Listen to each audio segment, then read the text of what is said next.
ಕೊಪ್ಪಳ ಜಿಲ್ಲೆಯಲ್ಲಿ ಗೃಹಲಕ್ಷ್ಮಿ ಯೋಜನೆಯಲ್ಲಿ ಭಾರೀ ಗೋಲ್ಮಾಲ್ ನಡೆದಿದೆ. ಸತ್ತವರ ಹೆಸರಲ್ಲಿ ಜಮೆಯಾಗಿದ್ದ ಸುಮಾರು 86 ಲಕ್ಷ ರೂಪಾಯಿ ವಾಪಸ್ ಪಡೆಯಲಾಗಿದೆ. ಕೊಪ್ಪಳ ಜಿಲ್ಲೆಯಲ್ಲಿ 3,13,500 ಗೃಹಲಕ್ಷ್ಮಿ ಮಂದಿ ಫಲಾನುಭವಿಗಳಿದ್ದು 63 ಕೋಟಿ ರೂಪಾಯಿ ಜಮೆಯಾಗಿದೆ. ಆದರೆ 7,085 ಮಂದಿ ಸತ್ತಿದ್ರೂ ಅಕೌಂಟ್ಗೆ ಹಣ ಜಮೆಯಾಗಿದೆ. ಇಲ್ಲಿ ಕೆಲ ಸತ್ತವರ ಬ್ಯಾಂಕ್ ಖಾತೆಯಿಂದ ಹಣ ಡ್ರಾ ಮಾಡಿಕೊಳ್ಳಲಾಗಿದೆ. ಕೆಲ ಫಲಾನುಭವಿಗಳ ಖಾತೆಯಿಂದ ಹಣ ಡ್ರಾ ಮಾಡಿಕೊಂಡಿಲ್ಲ. ಇನ್ನು ಕೆಲ ಫಲಾನುಭವಿಗಳ ಬ್ಯಾಂಕ್ ಖಾತೆಗಳು ಹೊರ ರಾಜ್ಯದಲ್ಲೂ ಇವೆ ಅಂತ ಕೊಪ್ಪಳ ಜಿಲ್ಲೆಯ ಗ್ಯಾರಂಟಿ ಸಮಿತಿ ಅಧ್ಯಕ್ಷರಾದ ಶ್ರೀನಿವಾಸ ರೆಡ್ಡಿ ಹೇಳಿದ್ದಾರೆ. 7,085 ಫಲಾನುಭವಿಗಳು ಸತ್ತವರದ್ದು ಅಕೌಂಟ್ ಹೋಗ್ತಾ ಇದೆ.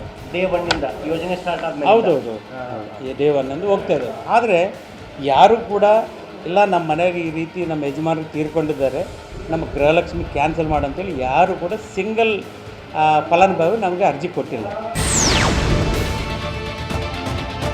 ತುಮಕೂರಿನಲ್ಲಿ ಬಿಪಿಎಲ್ ಕಾರ್ಡ್ದಾರರಿಗೆ ಸರ್ಕಾರ ಆಘಾತ ನೀಡಿದೆ. ಗ್ಯಾರಂಟಿ ಪರಿಷ್ಕರಣೆ ಬೆನ್ನಲ್ಲೇ 14,000 ಕಾರ್ಡ್ಗಳಿಗೆ ಕೊಕ್ ನೀಡಲಾಗಿದೆ. ಐಟಿ ರಿಟರ್ನ್ ಸಲ್ಲಿಸಿರುವ ಕಾರ್ ಹೊಂದಿರುವ ಕುಟುಂಬಗಳ ಬಿಪಿಎಲ್ ಕಾರ್ಡ್ಗಳನ್ನು ಆಹಾರ ಇಲಾಖೆ ರದ್ದುಗೊಳಿಸಿದೆ. ಬಡತನ ರೇಖೆಗಿಂತ ಹೆಚ್ಚಿನ ಆದಾಯ ಹೊಂದಿದ್ದ ನಕಲಿ ಕಾರ್ಡ್ದಾರರನ್ನ ಪತ್ತೆ ಹಚ್ಚಿರೋ ಇಲಾಖೆ ಈ ಕ್ರಮ ಕೈಗೊಂಡಿದೆ.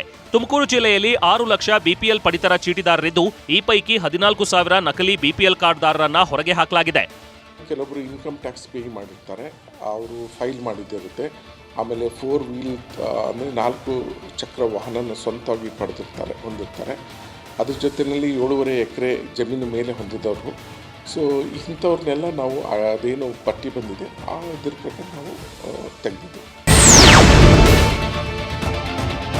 ಬಿಡದಿ ಟೌನ್ಶಿಪ್ ಯೋಜನೆ ವಿಚಾರದಲ್ಲಿ ವಿಜಯಮ್ಮ ಹೆಸರಲ್ಲಿ ನಕಲಿ ಸಹಿ ಮಾಡಿ ದಾವೆ ಹೂಡಿರುವ ಆರೋಪ ಕೇಳಿಬಂದಿದೆ. ಭೂ ಪರಿಹಾರ ಪಡೆಯಲು ತೊಂದರೆ ಉಂಟು ಮಾಡಿ ಹಾಗೂ ಹೈಕೋರ್ಟ್ಗೆ ಮೊಕದ್ದಮೆ ಹೂಡಲು ನಕಲಿ ಸಹಿ ಮಾಡಿರೋ ಆರೋಪ ಮಾಡಲಾಗಿದೆ. ಈ ಸಂಬಂಧ ವಿಜಯಮ್ಮ ಅನ್ನೋರು ಬಿಡದಿ ಪೊಲೀಸ್ ಠಾಣೆಗೆ ದೂರು ನೀಡಿದ್ದಾರೆ.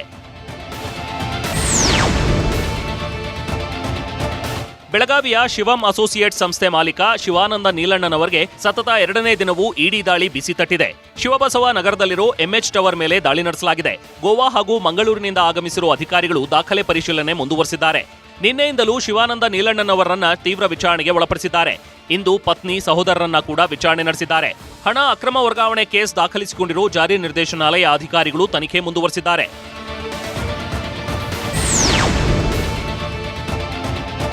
ಕೋಲಾರ ಜಿಲ್ಲೆಯ ಕೆಜಿಎಫ್ ವಲಯ ಪೊಲೀಸರು ಭರ್ಜರಿ ಬೇಟೆಯಾಡಿದ್ದಾರೆ. ಬಂಗಾರಪೇಟೆ ಹಾಗೂ ಬೇತಮಂಗಲ ಠಾಣೆ ಪೊಲೀಸರು ವಿವಿಧ 7 ಕಳ್ಳತನ ಪ್ರಕರಣಗಳನ್ನು ಪತ್ತೆ ಹಚ್ಚಿದ್ದಾರೆ. ತಮಿಳುನಾಡು ಮೂಲದ ಸುರೇಶ್, ವೀರಪಾಂಡಿಯನ್, ಲಕ್ಷ್ಮಣ್ ಕಾಂತ್, ಸೋಮ, ವೆಂಕಟಪ್ಪ, ರಾಜಶೇಖರ, ಉಪೇಂದ್ರ ಬಂಧಿತ ಆರೋಪಿಗಳಾಗಿದ್ದಾರೆ. ಆರೋಪಿಗಳಿಂದ 46,91,000 ರೂಪಾಯಿ ಮೌಲ್ಯದ 306 ಗ್ರಾಂ ಚಿನ್ನಾಭರಣ, 975 ಗ್ರಾಂ ಬೆಳ್ಳಿಯ ಆಭರಣವನ್ನು ಪೊಲೀಸರು ವಶಕ್ಕೆ ಪಡೆದಿದ್ದಾರೆ. ಕೃತ್ಯಕ್ಕೆ ಬಳಸುತ್ತಿದ್ದ 2 ದ್ವಿಚಕ್ರ ವಾಹನ ಜಪ್ತಿ ಮಾಡಿದ್ದಾರೆ. ಬೆಂಗಳೂರು ದಕ್ಷಿಣ ಜಿಲ್ಲೆಯ ಕನಕಪುರದ ದೇವಸ್ಥಾನದ ಬಳಿ 1 ತಿಂಗಳ ಹಸುಗೂಸು ಪತ್ತೆಯಾಗಿದೆ. ಗಟ್ಟಿಗುಂದ ಗ್ರಾಮದ ಸೇವಾಲಾಲ್ ದೇವಸ್ಥಾನದ ಬಳಿ ಗಂಡು ಶಿಶುವನ್ನ ಬಿಟ್ಟು ಹೋಗಲಾಗಿದೆ. ಅಳುವಿನ ಶಬ್ದ ಕೇಳಿದ ಸ್ಥಳೀಯರು ಮಗುವನ್ನ ರಕ್ಷಣೆ ಮಾಡಿದ್ದಾರೆ. ವಿಚಾರ ತಿಳಿಯುತ್ತಿದ್ದಂತೆ ಜಿಲ್ಲಾ ಮಕ್ಕಳ ರಕ್ಷಣಾ ಘಟಕ ಅಧಿಕಾರಿಗಳು ಪೊಲೀಸರು ಭೇಟಿ ನೀಡಿದ್ರು. ಸದ್ಯಕ್ಕೆ ಮಗುವನ್ನ ರಾಮನಗರ ದತ್ತು ಕೇಂದ್ರಕ್ಕೆ ರವಾನೆ ಮಾಡಲಾಗಿದೆ. ನೂತನ ಸಚಿವರಾದ ಬಳಿಕ ಮೊದಲ ಬಾರಿಗೆ ಮಂಡ್ಯ ಜಿಲ್ಲೆಗೆ ಆಗಮಿಸಿದ ಚಲುವರಾಯಸ್ವಾಮಿ ಹಾಗೂ ನರೇಂದ್ರ ಸ್ವಾಮಿ ಸ್ವಾಗತಕ್ಕೂ ಮುನ್ನ ಅಚಾತುರ್ಯ ನಡೆದಿದೆ. ಜಿಲ್ಲಾ ಕಾಂಗ್ರೆಸ್ ವತಿಯಿಂದ ನಡೆದ ಅದ್ದೂರಿ ಸ್ವಾಗತದ ವೇಳೆ ಪಟಾಕಿ ಕಿಡಿ ಸಿಡಿದು 2 ಬೈಕ್ಗಳಿಗೆ ಹಾನಿಯಾಗಿದೆ. ಶುಗರ್ ಫ್ಯಾಕ್ಟರಿ ಬಳಿ ಈ ಘಟನೆ ನಡೆದಿದೆ.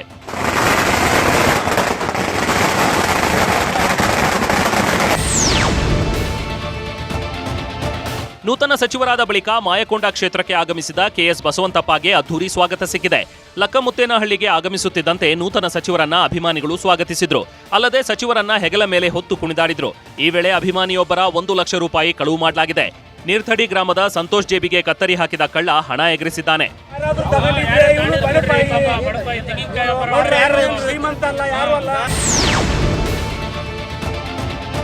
ಶಿವಮೊಗ್ಗ ಕಾಂಗ್ರೆಸ್ ಜಿಲ್ಲಾಧ್ಯಕ್ಷರ ಆಯ್ಕೆ ವಿಚಾರದಲ್ಲಿ 2 ಬಣಗಳ ನಡುವಿನ ಗಲಾಟೆ ತಾರಕಕ್ಕೇರಿದೆ. ರಂಗೇಗೌಡ ಎಂಬುವರ ಮೇಲೆ ಹಲ್ಲೆ ಮಾಡಲಾಗಿದೆ ಅಂತ ಆರೋಪಿಸಿ ಬೆಂಬಲಿಗರು ಕಾಂಗ್ರೆಸ್ ಕಚೇರಿ ಮುಂದೆಯೇ ಧರಣಿ ಕೂತಿದ್ದಾರೆ. ಗಲಾಟೆಗೆ ಕಾರಣರಾದ ಖಲೀಂ ಪಾಷಾ ಕೂಡಲೇ ಸಾರ್ವಜನಿಕವಾಗಿ ಕ್ಷಮೆಯಾಚಿಸಬೇಕು ಅಂತ ಪಟ್ಟು ಹಿಡಿದಿದ್ದಾರೆ. ಇಂದು ಸಂಜೆ ಮತ್ತೊಂದು ಸುತ್ತಿನ ಸಭೆ ನಡೆಯಲಿದೆ.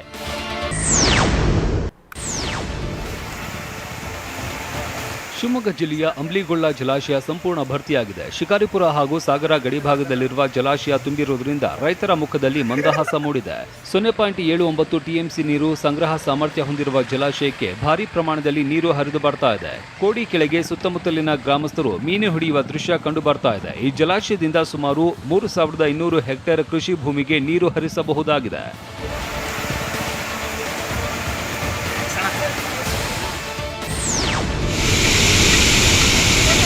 ಬರಗಾಲದ ಛಾಯೆ ನಡುವೆನೂ ಕೊಪ್ಪಳದ ಕುಷ್ಟಗಿ ತಾಲೂಕಿನ ಕೃಷ್ಣಾ ನದಿ ನೀರು ಹರಿದು ಬರ್ತಾ ಇದೆ. ಆಲಮಟ್ಟಿಯ ಲಾಲ ಬಹದ್ದೂರ ಶಾಸ್ತ್ರಿ ಜಲಾಶಯ ಭರ್ತಿಯಾಗಿರುವುದರಿಂದ ಕುಷ್ಟಗಿ ತಾಲೂಕಿನ 15 ಕೆರೆಗಳಿಗೆ ಕೃಷ್ಣಾ ನದಿ ನೀರು ಹರಿದು ಬರ್ತಾ ಇದೆ. ಕೃಷ್ಣಾ ಬಿ ಸ್ಕೀಮ್ ಯೋಜನೆ ಅನ್ವಯ ಕೊಪ್ಪಳ ಜಿಲ್ಲೆಯ 28 ಕೆರೆಗಳಿಗೆ ನೀರು ತುಂಬಿಸಲಾಗ್ತಾ ಇದೆ. ಈ ಬಾರಿಯ ಮುಂಗಾರು ಹಂಗಾಮಿನಲ್ಲಿ ಕೆರೆಗಳಿಗೆ ನೀರು ಬರುತ್ತೋ ಇಲ್ವೋ ಎಂಬ ಆತಂಕ ರೈತರಲ್ಲಿ ಮನೆ ಮಾಡಿತ್ತು. ಆರಂಭದಲ್ಲಿ ಬಲಕುಂದಿಯಲ್ಲಿ ತಾಂತ್ರಿಕ ತೊಂದರೆ ಉಂಟಾಗಿತ್ತು. ಈಗ ಬರಪೀಡಿತ ಕುಷ್ಟಗಿ ತಾಲೂಕಿನ ಮುದಟಗಿ, ಕಾಲಾಲಬಂಡಿ ಸೇರಿದಂತೆ 15 ಕೆರೆಗಳಿಗೆ ನೀರು ಹರಿಸ್ತಾ ಇರೋದು ಈ ಭಾಗದ ರೈತರಲ್ಲಿ ಮಂದಹಾಸ ಮೂಡಿಸಿದೆ.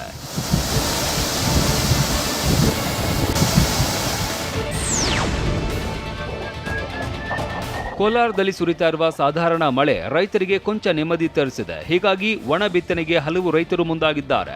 ತೊಟ್ಲಿ ಗ್ರಾಮದಲ್ಲಿ ಅನ್ನದಾತರು ರಾಗಿ ಬಿತ್ತನೆ ಮಾಡಿದ್ದಾರೆ. ಜೂನ್ ಹಾಗೂ ಜುಲೈ ತಿಂಗಳಲ್ಲಿ ಮುಂಗಾರು ಮಳೆ ಕೊರತೆ ಹಿನ್ನೆಲೆಯಲ್ಲಿ ಬಿತ್ತನೆ ಕಾರ್ಯ ಕುಂಠಿತವಾಗಿತ್ತು. ಈಗ ಸಾಧಾರಣ ಮಳೆ ಆಗ್ತಾ ಇರೋದ್ರಿಂದ ರೈತರು ಒಣ ಬಿತ್ತ ಕಾರ್ಯ ಶುರು ಮಾಡಿದ್ದಾರೆ.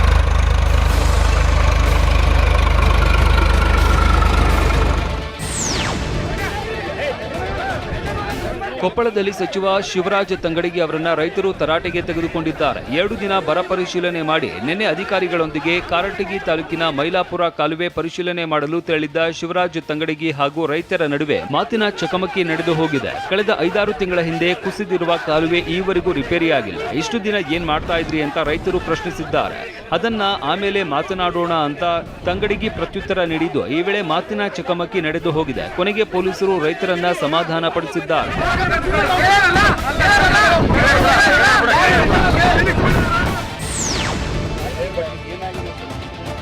ರಾಯಚೂರಿನಲ್ಲಿ ಸಚಿವ ಅಜಯ್ ಸಿಂಗ್ ಬರ ಪರಿಸ್ಥಿತಿ ಅಧ್ಯಯನ ಮುಂದುವರೆದಿದೆ. ಲಿಂಗಸೂಗೂರು, ಮಸ್ಕಿ, ಸಿಂಧನೂರು, ಮಾನ್ವಿಯಲ್ಲಿ ಬರ ಪರಿಸ್ಥಿತಿ, ಕುಡಿಯುವ ನೀರಿನ ಕೊರತೆ ಮತ್ತು ಬೆಳೆ ಹಾನಿ ಬಗ್ಗೆ ಪರಿಶೀಲನೆ ನಡೆಸಿದ್ರು. ಭೇಟಿ ವೇಳೆ ಅಜಯ್ ಸಿಂಗ್ ರೈತರ ಅಳಲು ಆಲಿಸಿದ್ರು. ಹತ್ತಿ ಬೆಳೆಯಲು ರಸಗೊಬ್ಬರ ಹಾಕುತ್ತಿದ್ದ ರೈತರನ್ನ ಕರೆದು ಮಾಹಿತಿ ಸಂಗ್ರಹಿಸಿದ್ರು. ಒಂದಲ್ಲ ಎರಡಲ್ಲ 3 ಬಾರಿ ಬಿತ್ತನೆ ಮಾಡಿದ್ದರೂ ಮಳೆ ಇಲ್ಲದೆ ಬೆಳೆ ಬಂದಿಲ್ಲ. ಈಗ ಪಿಂಕ್ ರೋಗ ಬರುತ್ತೆ ಅಂತ ರೈತರು ತಮ್ಮ ಸಮಸ್ಯೆ ಹೇಳಿಕೊಂಡರು.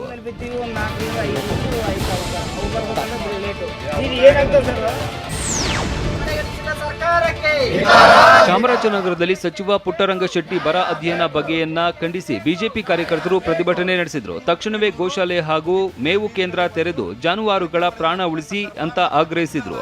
ಕೆರೆಯಲ್ಲಿ ಒಂದು ಹನಿ ನೀರಿಲ್ಲ, ಕೂಡಲೇ ನಂಜದೇವನಪುರ ಸುತ್ತಮುತ್ತ ಕೆರೆಗಳಿಗೆ ನೀರು ತುಂಬಿಸಿ ಅಂತ ಹರವೆ ಗ್ರಾಮದಲ್ಲಿ ಪ್ರತಿಭಟನಾಕಾರರು ಒತ್ತಾಯಿಸಿದ್ರು.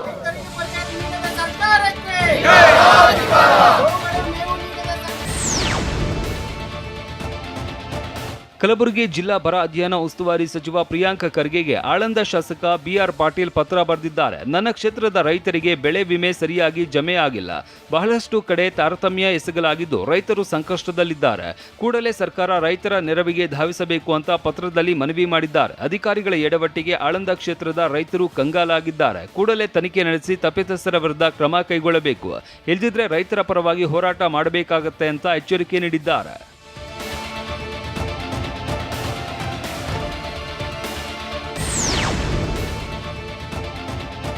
ಬಳ್ಳಾರಿ ಜಿಲ್ಲೆಯಲ್ಲಿ ಗಣಿ ಧೂಳು ಎಬ್ಬಿಸ್ತಾ ಇರುವ ಸಂಡೂರು ತಾಲೂಕಿನಲ್ಲಿ ಭೀಕರ ಬರ ರೈತರನ್ನ ತಲ್ಲಣಗೊಳಿಸಿದೆ. ಮುಂಗಾರು ಮಳೆ ಕೈಗೊಟ್ಟಿರೋದ್ರಿಂದ ತುಮಟಿ ತಾಂಡ ಗ್ರಾಮದಲ್ಲಿ ಬೆಳೆಯಲಾಗಿರುವ ಹತ್ತಿ ಬೆಳೆ ಒಣಗತೊಡಗಿದೆ. ಕಳೆದ 3 ತಿಂಗಳಿನಿಂದ ಮಳೆ ಇಲ್ಲದ ಕಾರಣ ಹತ್ತಿ ಬೆಳೆ ಇಳುವರಿ ಕೊಟ್ಟಿಲ್ಲ.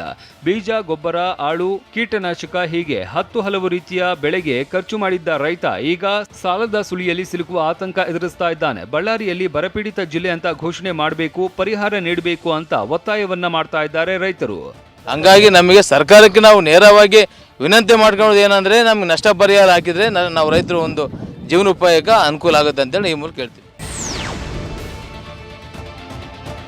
ಬೀದರ್ ಜಿಲ್ಲೆಯಲ್ಲಿ ಮಳೆರಾಯ ಕೈಕೊಟ್ಟಿರೋದ್ರಿಂದ ರೈತರು ಆತಂಕಕ್ಕೊಳಗಾಗಿದ್ದಾರೆ. ಉದ್ದು, ಸೋಯಾಬೀನ್, ಹೆಸರು, ತೊಗರಿ ಬೆಳೆ ಬೆಳವಣಿಗೆ ಕುಂಠಿತವಾಗಿರೋದ್ರಿಂದ ಚೊಂಡಿ ಮಮದಾಪುರ ಗ್ರಾಮದ ಅನ್ನದಾತರು ಕಂಗಾಲಾಗಿದ್ದಾರೆ. ಸಾವಿರಾರು ರೂಪಾಯಿ ಖರ್ಚು ಮಾಡಿ ಬೀಜ ಬಿತ್ತನೆ ಮಾಡಿದ್ರೂ ಯಾವುದೇ ಪ್ರಯೋಜನವಿಲ್ಲ. ಇಳುವರಿ ಬರುತ್ತದೋ ಇಲ್ವೋ ಎಂಬ ಚಿಂತೆಯಲ್ಲಿದ್ದಾರೆ. ಹೀಗಾಗಿ ಮಳೆಗಾಗಿ ಆಕಾಶದತ್ತ ರೈತರು ಮುಖ ಮಾಡಿದ್ದಾರೆ.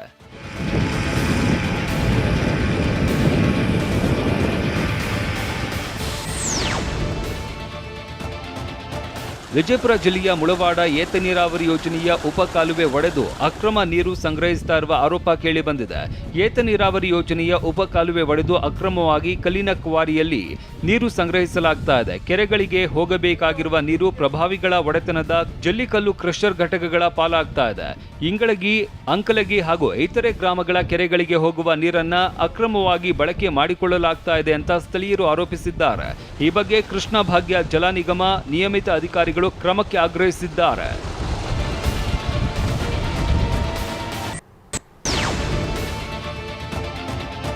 ಹುಬ್ಬಳ್ಳಿಯಲ್ಲಿ ಪುರಾತನ ದೇವಾಲಯದ ಪುಷ್ಕರಣಿ ಮೇಲೆ ರಸ್ತೆ ನಿರ್ಮಾಣ ಮಾಡಲಾಗ್ತಿದೆ ಎಂದು ಆರೋಪಿಸಿ ಹಿಂದೂ ಪರ ಸಂಘಟನೆಗಳು ಪ್ರತಿಭಟನೆ ನಡೆಸಿದ್ವು. ಭವಾನಿಶಂಕರ ದೇವಸ್ಥಾನದ ಜಾಗ ಕಬಳಿಕೆ ಮಾಡಿಕೊಂಡು ಕಾಮಗಾರಿ ನಡೆಸಲಾಗ್ತಿದೆ. ಅನ್ಯ ಧರ್ಮೀಯರಿಗೆ ಅನುಕೂಲವಾಗಲಿ ಅಂತ ಪಾಲಿಕೆ ಕಾಮಗಾರಿ ಕೈಗೆತ್ತಿಕೊಂಡಿದೆ ಎಂದು ಪ್ರತಿಭಟನಾಕಾರರು ಆಕ್ರೋಶ ಹೊರಹಾಕಿದ್ರು. ಪ್ರತಿಭಟನೆಯಿಂದಾಗಿ ಸ್ಥಳದಲ್ಲಿ ಕೆಲಕಾಲ ಬಿಗುವಿನ ವಾತಾವರಣ ನಿರ್ಮಾಣವಾಗಿತ್ತು. ಬಾಗಲಕೋಟೆಯ ರಬಕವಿ ಪಟ್ಟಣಕ್ಕೆ ಮಂಜೂರಾದ ಪ್ರಜಾಸೌಧ ಕಟ್ಟಡವನ್ನು ಬನಹಟ್ಟಿ ಪಟ್ಟಣದಲ್ಲಿ ನಿರ್ಮಿಸಬೇಕೆಂದು ಬಂದ್ ಆಚರಿಸಲಾಗುತ್ತಿದೆ. ಬಂದ್ ಹಿನ್ನೆಲೆಯಲ್ಲಿ ಬನಹಟ್ಟಿಯ ಅಂಗಡಿ ಮುಂಗಟ್ಟುಗಳು, ಸರ್ಕಾರಿ ಕಚೇರಿ ಎಲ್ಲವೂ ಬಂದ್ ಆಗಿವೆ. ಸಾರಿಗೆ ಬಸ್ಗಳು ಸಂಚರಿಸದ ಕಾರಣ ನಿಲ್ದಾಣ ಬಿಕೋ ಎನ್ನುತ್ತಿದೆ. ಬನಹಟ್ಟಿ ನಗರ ಅಭಿವೃದ್ಧಿ ಸಮಿತಿ ನೇತೃತ್ವದಲ್ಲಿ ಕಾಡಸಿದ್ದೇಶ್ವರ ದೇವಸ್ಥಾನದಿಂದ ಬಸ್ ನಿಲ್ದಾಣದವರೆಗೆ ಪ್ರತಿಭಟನಾ ಮೆರವಣಿಗೆ ನಡೆಸಲಾಗಿದೆ.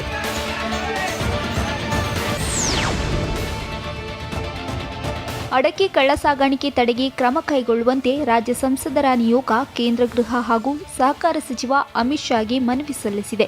ಸಂಸದ ಬಿವೈ ರಾಘವೇಂದ್ರ ನೇತೃತ್ವದ ನಿಯೋಗದಲ್ಲಿ ಕೋಟಾ ಶ್ರೀನಿವಾಸ್ ಪೂಜಾರಿ, ವಿಶ್ವೇಶ್ವರ ಹೆಗಡೆ ಕಾಗೇರಿ, ಕ್ಯಾಂಪ್ಕೋ ಅಧ್ಯಕ್ಷ ಸತೀಶ್ ಚಂದ್ರ, ಎಂಡಿ ಸತ್ಯನಾರಾಯಣ, ಶಾಸಕ ಆರಗ ಜ್ಞಾನೇಂದ್ರ ಉಪಸ್ಥಿತರಿದ್ದರು.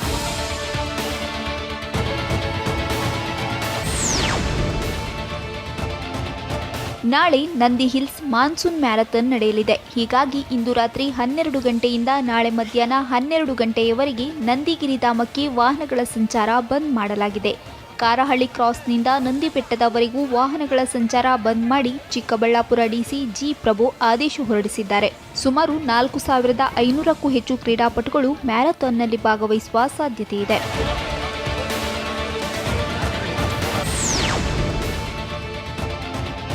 ಕಲಬುರಗಿ ನಗರದಲ್ಲಿ ಗಿರಿಯಸ್ ಶೋರೂಮ್ ಅದ್ದೂರಿಯಾಗಿ ಪ್ರಾರಂಭವಾಗಿದೆ. ಜಗತ್ ವೃತ್ತದಲ್ಲಿ ಪ್ರಾರಂಭಿಸಿರುವ ಗಿರಿಯಸ್ ಮಳಿಗೆಯನ್ನ ಕಲಬುರಗಿ ದಕ್ಷಿಣ ಕ್ಷೇತ್ರದ ಶಾಸಕ ಅಲ್ಲಮ್ಮ ಪ್ರಭು ಪಾಟೀಲ್ ಉದ್ಘಾಟಿಸಿದ್ದಾರೆ. ಇದು ಗಿರಿಯಸ್ನ 183ನೇ ಶೋರೂಮ್ ಆಗಿದೆ. ಈ ನೂತನ ಮಳಿಗೆಯಲ್ಲಿ ಇಂದಿನಿಂದ ಆಗಸ್ಟ್ 15ರವರೆಗೆ ವಿಶೇಷ ಆಫರ್ ನೀಡಲಾಗಿದೆ ಎಂದು ಗಿರಿಯಸ್ನ ಉತ್ತರ ಕರ್ನಾಟಕದ ಹೆಡ್ ಮಹಾವೀರ್ ಜೈನ್ ಹೇಳಿದ್ದಾರೆ. ಮೊದಲ ದಿನವೇ ಕಲಬುರಗಿ ಜನರಿಂದ ಉತ್ತಮ ಸ್ಪಂದನೆ ಸಿಕ್ಕಿದೆ ಎಂದು ಅವರು ತಿಳಿಸಿದ್ದಾರೆ.